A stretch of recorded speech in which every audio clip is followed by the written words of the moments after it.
Hello everyone, welcome back to USTM Podcast, where we bring you expert discussion on topic that matters. In today's episode, we'll be discussing about important health issue which affect millions of mothers but often ignored, which is anemia in pregnancy. Anemia is a serious health problem if left untreated can create adverse health effects. Here are some of the key takeaways from today's episode. What is anemia? Why is it common in pregnancy? What are the common symptoms one should look for and the risk factors? What are the treatment and prevention available in such cases? And most importantly, what are the common myths regarding iron intake and supplement? In today's episode, we have an expert and our special guest, Dr. Sonia Shehrawat, Department of Obstetrics and Gynecology, PA Sangma, International Medical College and Hospital, Meghalaya. Dr. Sonia, we welcome you and we are pleased to have you with us today. Thank you, Fetisha, for inviting me. Dr. Sonia, before we get into detail, let's lighten things up. Since we're talking about pregnancy, what are the funniest and most unexpected myths in pregnancy you've heard of?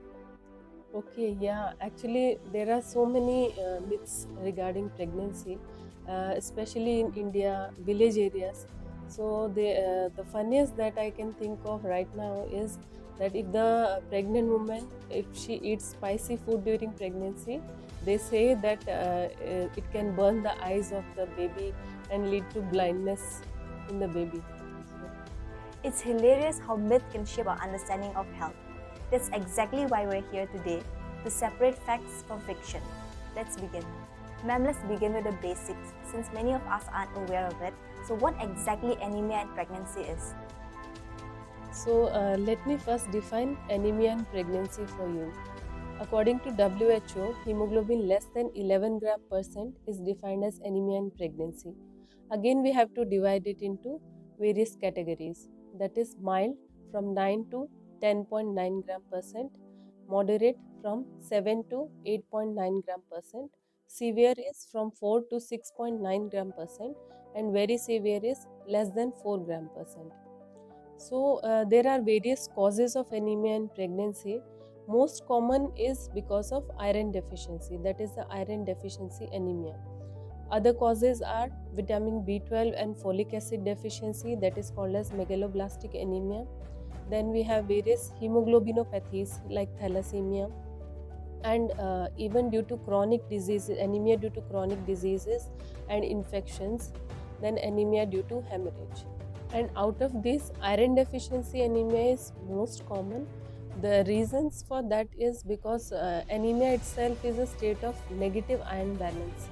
Because of increased demands in pregnancy, increased iron demand, and usually there is a deficit of 600 to 700 milligram of iron during the pregnancy because of hemodilution that occurs physiologically in pregnancy, and again because of depletion of iron stores in pregnancy, especially during the late part of pregnancy. So all these, and again decreased diet intake in some women in some parts of the country especially. So all these are the major causes of anemia in pregnancy. Wow, that is really insightful, ma'am. Ma'am, what are the risk factors and who are more likely to develop anemia in pregnancy, and are some women more at risk than the others? Yeah, actually pregnancy itself is a risk factor for anemia because of the hemodilution and increased demands in pregnancy. But still, some women are more at risk of anemia during pregnancy. That is those with poor diet deficient in iron, vitamin B12, folic acid. They are more prone for iron deficiency anemia as well as megaloblastic anemia. Then we have multiple pregnancies like twins, triplets, quadruplets. They will have higher demand, and that's why more prone for anemia. Then we have decreased spacing between the two pregnancies, and those with the pre-existing anemia, that is because of various factors, like suppose that girl had menorrhagia during her early years of life, and then if she was already iron deficient, so pre-existing anemia, they are more prone for further depletion of the iron stores in pregnancy. And those women who have increased vomiting during the first 3 months of pregnancy, their stores are also likely to deplete and they are more prone for anemia. So these are the risk factors for anemia during pregnancy. That's quite concerning, ma'am. Ma'am, what happens if anemia is left untreated, and what are the complications to the mother and the baby? Okay, so still in today's date also, anemia is one of the most killer diseases in India, and it accounts for 1/5 of the maternal deaths. So it should not be taken lightly. And regarding the complications, if it is left untreated, it can cause so many complications in the mother as well as the baby. In mother, actually, we can divide it into like during the pregnancy, then during labor, and post delivery. It can cause so many complications. So during pregnancy, it can cause abortions, especially in the first 3 months. Then it can cause various infections like urinary tract infections, asymptomatic bacteriuria, then antepartum hemorrhage, that is the bleeding, the premature separation of placenta. Then it can cause placenta previa and preterm labor, and also if it is very severe anemia, it can even lead to cardiac failure during the pregnancy. Again, if we come to the labor part, during the labor it can cause prolonged labor, it can cause dysfunctional labor, that can even lead to more chances of operative deliveries, including vacuum forceps as well as cesarean sections, increased rate of cesarean sections. And it can again in severe anemia, it can cause cardiac failure during the labor also. So we have to be very careful. Again, and puerperium time, that is the post delivery period, there in anemic patients there are more chances of puerperal sepsis, that is the infections in the postpartum. And there will be sub involution of the uterus, that will be continued, there will be bleeding, and there are more chances of postpartum hemorrhage, and in fact failure of lactation, that is the breastfeeding also, there will be problems because of anemia, and increased chances of thromboembolism. So these are the risk factors during the pregnancy, labor, and puerperium. Now we come to the effects on the fetus and the baby. That is, there are more chances of low birth weight in the baby, then growth restriction, that is called as fetal growth restriction, increased chances of NICU admissions in the baby because there is low Apgar scores in such babies, and because of the preterm deliveries, there are various risks to the preterm baby because they are premature, and there are more chances of neonatal infections and neonatal jaundice. So all this leads to more of perinatal mortality in the neonate. And coming to the long-term effects also on the baby, it can have decreased cognitive function and delayed development in the baby. Ma'am, it's a good thing that anemia can be prevented and treated. But what is the best way a pregnant woman can do in order to prevent anemia? So yeah, obviously prophylaxis we have to take care, because rather than curing, we have to first focus on the prevention. So various tips that I would like to give to the pregnant women is, first of all, they have to take care of the diet. That is, diet should be rich in iron. Certain sources that I can highlight are green leafy vegetables, then jaggery, Bengal gram, black gram, then beetroot, drumsticks in the vegetarian part, and non-vegetarian you have poultry, then eggs, especially in meat you have the liver and fish, of course. So all this iron-rich diet has to be incorporated in the, not only iron, we have to take care of the folic acid as well as B12 requirements also. So basically it has to be a balanced, healthy diet. So this is about the nutrition part that they have to take care. So we can advise them also to cook in the iron utensils rather than the other utensils, so that will again increase the iron in the diet. Then we come to the supplementation, that is, during the pregnancy they have to take the iron supplements seriously and regularly. According to the WHO criteria, the daily supplementation should be at least 60 milligram of elemental iron plus 400 microgram of folic acid. But according to our National Nutritional Anemia Control Program, we are providing them with 100 milligram of elemental iron daily plus 500 microgram of folic acid. That is for the prevention of anemia. In case of treatment, we will usually double the dose. And various programs are available in our country that are focusing on the prevention of anemia in pregnancy. So we have the Anemia Mukt Bharat program also, that is focusing not only on the pregnant women, it focuses basically on the prevention of anemia in children, adolescents, pregnant women, lactating women, and women of all reproductive age group. So we can focus on this entire group so that the anemia can be prevented. And the major part that we are focusing is the anemia in pregnancy, because these are usually, they take their diet lightly, and women usually become deficient in iron, folic acid, B12 even before the pregnancy. So pre-existing anemic mothers, they are more prone during the pregnancy. And taking iron, regarding they have so many problems, because usually it causes gastritis, constipation, and gastric irritation in mothers. So usually what they do is they stop taking it. So rather than that, we have to give them proper advice how they are supposed to take the iron tablets. Usually they should be taken in between the meals, okay, rather than immediately after the meal. Otherwise they will have more of nausea, vomiting, and they will not tolerate the tablets. So you better advise them, we advise them to take in between the meals. Then they can add like they can take it with the lemon juice or orange juice, because that is a source of vitamin C. Vitamin C, again, it increases the iron absorption. And they should avoid taking tea, coffee immediately after the food or immediately after the iron tablet, because again that hinders in the iron absorption.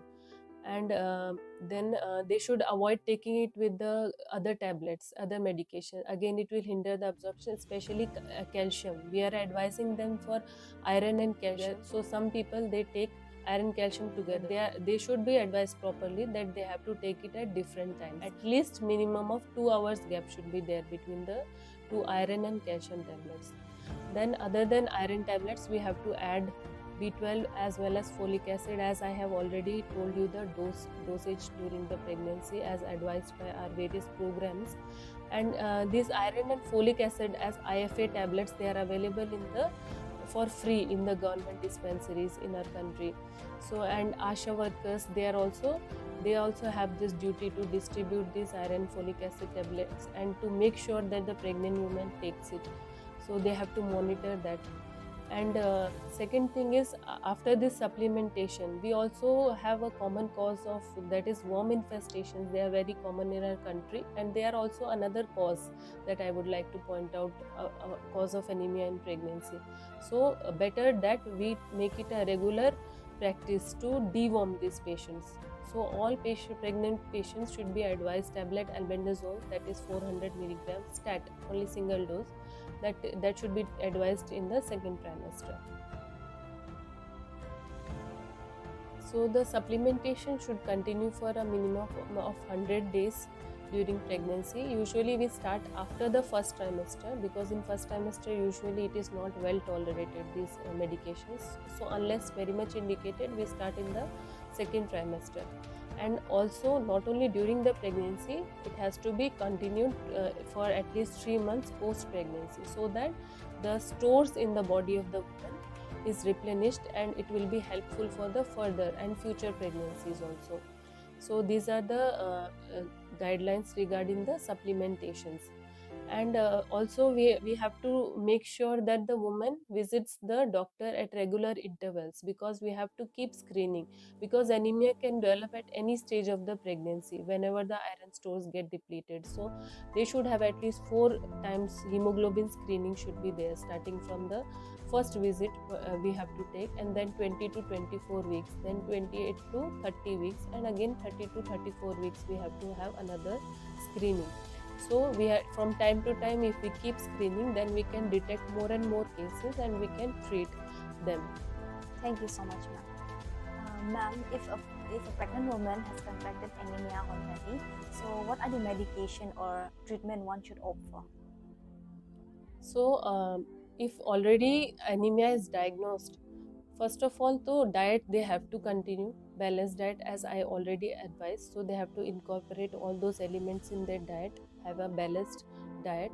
Second thing is for the treatment, as I told you, we have to double the dose that we were giving for prophylaxis, that is for prevention. So they have to take 2 tablets of iron daily. That will come to 200 milligram of elemental iron plus, but folic acid 500 microgram is sufficient. So we have to double the dose. Various iron preparations are available, that is ferrous as well as ferric forms, but usually ferrous forms are more preferable because their bioavailability is more and they are better absorbed. So ferrous fumarate, ferrous ascorbate, carbonyl iron, all these forms are available, but usually we prefer the ferrous forms. And carbonyl iron has almost 98% bioavailability, but the cost is a bit more. And then we have ferrous bisglycinate, that is a good preparation, but it has again cost is more. So whichever is cost effective, that we can those preparations we can advise. And again we have parenteral forms. So in mild forms, usually we go with the oral medications only, and if it is more of like around 7 to 8 grams of hemoglobin, better to advise for the parenteral form, especially in the late pregnancy. That will raise the hemoglobin at a little faster rate than the oral medications. So parenteral means we have intramuscular as well as IV injections we are available. So intramuscular preparations are iron dextran, iron sorbitol citrate complex, that is given as a deep IM injection, but usually the chances of hypersensitivity are more in this. So we usually are giving in our practice, we are giving as intravenous preparations, that is preferred. Out of that we have iron sucrose, that is commonly we are giving as on alternate days. We give usually 200 milligram in 100 ml NS, and we give it as a slow dose over 20 to 30 minutes. And we also have single dose preparations nowadays, that is the FCM injections, ferric carboxymaltose injection, that 1000 milligram we dilute in 250 ml NS and we give slow injection. So that single dose is sufficient to raise the hemoglobin. So that is becoming very popular nowadays. But in case of severe anemia, or if it is very late pregnancy, like after 36 weeks, if we are diagnosing the anemia, or if the patient is having anemia due to hemorrhage, then better to go for the blood transfusions. So blood transfusion after proper cross matching is the key in such cases. Ma'am, since I have heard a lot of myths regarding this anemia, some people say that eating jaggery and diets can help your anemia, and also they say that taking too much of supplement can cause a lot of side effect. So they usually avoid them. So are this myth true to any extent? So yeah, you have asked good question, because there are so many myths about pregnancy. According to the various cultural beliefs, and especially in village areas of our country. So certain myths are like, one myth, as you have already told, that taking the iron supplements can harm the baby. But the fact is, actually iron supplementation is a must during pregnancy, and there is no harm to the baby due to these, and we have to advise them to take these regularly, otherwise they may develop anemia. Then another myth is that they may think that because only with the vegetarian diet they will have anemia. That is another myth. But the fact is that both veg and non-veg people can have, if they are not taking a balanced diet. Even with a vegetarian diet, we can supplement them, and we can give the proper balanced diet, and we can prevent the anemia. Then another myth is that it develops only in the later part of pregnancy, but actual fact is that it can affect in any stage of the pregnancy. So from beginning only, especially from the second trimester, we have to start the iron supplementations. Then another myth that we have is that those IM and IV injections that we are giving to the mother, that is also having a harmful effect on the baby. But that is also absolutely false, and that has no harm on the baby. Only those side effects that it can cause to the mother, that I have already highlighted, some hypersensitivity reactions. Even if they develop those reactions also, that has nothing to do with the baby. And some people think that like another myth is that they think that all types of anemia are genetic and it has nothing to do with the diet. So that is also false. Some types are genetic, but the most common type of anemia that affecting pregnancy is iron deficiency anemia. So it's obviously related to the diet. So these are the myths that I would like to clear with the facts. Ma'am, it was really great having you with us today. You have given us really great advice on diets, treatment, on anemia in pregnant women. So before we wrap up this session, ma'am, what are any advice you would like to give to our mother-to-be who's watching us in this podcast? So it was nice talking to you, and I'm happy that I could enlighten you regarding this important health issue in our pregnant women, that is anemia during pregnancy. So at the end, I would just like to highlight the importance of balanced diet and a diet rich in iron, folic acid and B12 for these women. And especially regarding the iron supplementation, if you are having any problem regarding the taking the iron tablets, you should definitely consult your doctor, and do not stop taking it on your own. So because we are having various options and various methods by which we can decrease the side effects of these tablets. So definitely prevention is better than cure.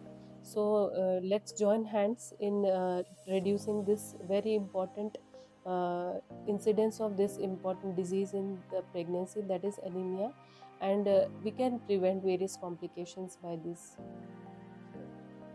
Dr. Sonia, we are very grateful and thankful to have you here with us today, as you have brought us, enlightened us with your insights on anemia during pregnancy. We hope that this session has helped many viewers to understand the importance of treatment during anemia during pregnancy, and also you have enlightened us with the prevention, treatment and cure. Thank you very much, ma'am. Thank you, Fetisha, and I hope that it was a useful session for the viewers, and I could add on some information which will be useful for their future pregnancies and present pregnancies. So all the best to all the mothers. So in today's episode, we have learned a new topic, which is anemia during pregnancy. So what anemia is? Basically, anemia is a disease during pregnancy when there's low blood cells in the body and there's not enough oxygen to carry. Also, we have learned the importance of iron and various nutrients during pregnancy. Also, there are various women, mother-to-be, who aren't aware that they are anematic. In severe cases, it can lead to various complications like pattern birth, low birth weight, and other complications to both mother and the baby. So anemia happens when your body does not have enough red blood cells and oxygen to carry. We have also discussed the importance of various nutrients and irons during pregnancy. But there are many women who is not aware that they are anematic until and unless they face various symptoms like weakness, drowsiness, and short of breath. There are some other symptoms like yellow skin, pale skin, heart palpitation. There are various symptoms of anemia during pregnancy. But in severe cases, it leads to various complications like pattern birth, then low birth weight, and various complications to both mother and the baby as well. To all our listeners, stay informed, take care, and do not forget to visit your doctor in case of any concern. Until then, stay safe and stay healthy. And also, do not forget to like, subscribe, and share to this video.